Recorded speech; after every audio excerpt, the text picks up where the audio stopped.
राज्यपाल मंगू पटेल ने कहा कि देश शक्ति को प्रदर्शन और प्रदर्शन अवसर व चेयरमैन क्रिकेट टूर्नामेंट खेल के दौरान दिव्यांग जन की देश शक्ति को प्रदर्शन को अवसर सराहनीय फल है। उन्होंने कहा कि दिव्यांग खिलाड़ी अपनी शारीरिक चुनौती के साथ कैसे बैटिंग करते हैं और बॉलिंग करते हैं, फील्डिंग करने देखते हैं।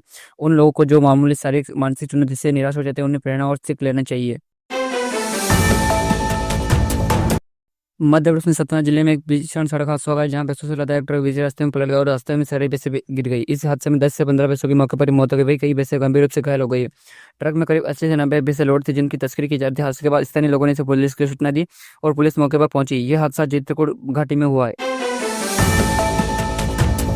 मध्य प्रदेश में एक बार फिर इनकम टैक्स रिपोर्टिंग में छापामार कार्रवाई की गई है। कार्रवाई गुरुवार की सुबह 6:30 बजे धार जिले में शुरू की गई। तो बताया जा रहा है कि इनकम टैक्स रिपोर्टिंग की टीम ने जिले के अलग अलग कारोबारी में 12 ठिकानों पर एक साथ छापामारी की।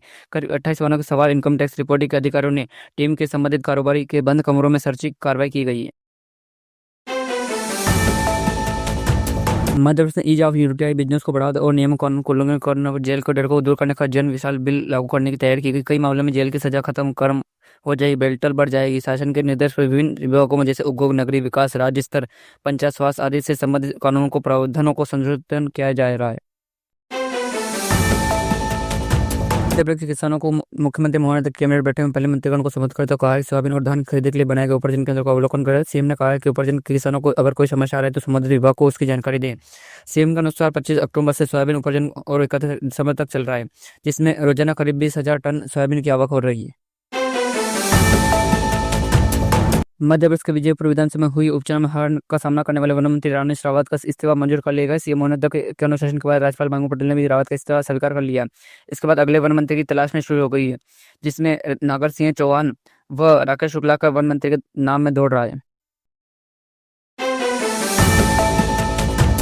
मध्य प्रदेश शिवपुरी स्थित करेला बागेश्वर धाम के महंत धीरेन्द्र शास्त्री की कथा चल रही 7 दिवसीय इस भागवत कथा में गुरुवार 5 दिसंबर यानी आज कथा में देवी दरबार का आयोजन किया होगा। इसमें दूर दूर से लोग आएंगे और वो अपनी अपनी अर्जी बागेश्वर धाम के महंत के सामने रखेंगे और भक्तों की समस्या सुनने के बाद उनकी परेशानी को दूर कराने का रास्ता भी मिलेगा।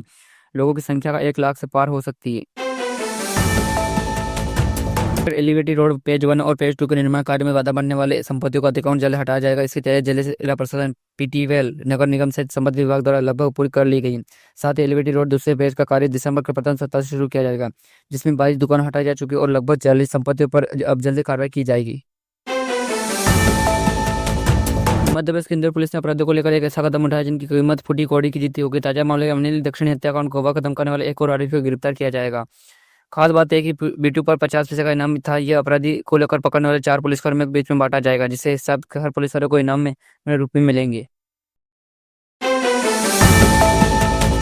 मध्य प्रदेश शिवपुरी जिले में पेंच परियोजना के तहत निरीक्षण के माध्यम से किसानों खेत के लिए पानी के मिलने की योजना बनाई गई थी, पर योजना को परिसर के बलि चढ़ गई। किसानों खेत के पानी पहुंच जिसे लेकर अनंतता लगातार आंदोलन करते। इस दौरान किसानों के साथ भाजपा के विधायक दिनेश राय मनमूल भी शामिल हुए, पर फिर अधिकारियों ने आरोप लगाया कि भाजपा विधायक समर्थन के संग ही उनके साथ मारपीट की है। बड़नगर के लिखोदा गांव में पुरानी विवाद दो पक्षों में विवाद होगा, जो खून के समाज बदल गया। हादसे में एक व्यक्ति की मौत हो गई जबकि 10 लोग घायल हो गए। दोनों पक्षों की शिकायत पर पुलिस ने बलवाद समेत अन्य धाराओं को दर्ज किया। विवाद में गंभीर रूप से घायल लोगों को अस्पताल में इलाज चल रहा है। एसडीएम पुलिस महेंद्र परमार ने बताया कि दोनों पक्षों की शिकायत पर केस दर्ज किया गया था। मध्य प्रदेश पुलिस थानों पर ही लोगों को जन सुने हो जाएगी, उन्हें पुलिस अधीक्षक के दफ्तर नहीं जाना पड़ेगा। प्रदेश के नए एसडीएम कैलाश मकवाना ने निर्देश दिया, इससे लोगों को काफी सुविधा मिलेगी। इससे अलावा छोटी छोटी शिकायत तो निराकरण पुलिस थाने पर ही हो जाएगा। इसके अलावा अधिकारियों का दफ्तर चक्कर नहीं काटने पड़ेंगे, बल्कि पुलिस थाने से ही हर मंगलवार को जन सुनवाई हो जाएगी।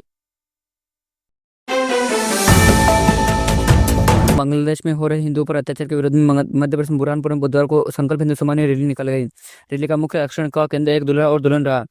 बुधवार को शाम को उनकी शादी होनी थी, लेकिन इससे पहले दोनों दूल्हा दुल्हन बांग्लादेश के सनातन पर हो रही अत्याचार के विरुद्ध में निकाली गई रैली में शामिल हुए।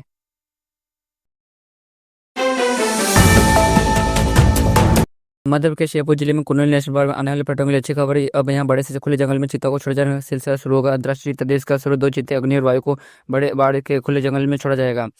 17 दिसंबर 2022 को 8 चीते लाए गए, जिन्हें प्रधानमंत्री नरेंद्र मोदी ने कुल्लर नेशनल पार्क में रिलीज किया गया था। मध्य प्रदेश हाईकोर्ट ने राज्य सरकार से सवाल किया है कि वह अन्य पिछड़ा वर्ग ओबीसी 27% आरक्षण देने पर कानून को लागू क्यों नहीं कर रही है। बुधवार को सुनवाई के दौरान उन याचनाओं पर चर्चा हुई जिन्हें विभिन्न पदों पर 13% पदों पर होल्ड करने की चुनौती दी गई। लगभग 300 याचनाओं ओबीसी और आर्थिक रूप से कमजोर वर्ग उम्मीदवार को लंबित की गई है।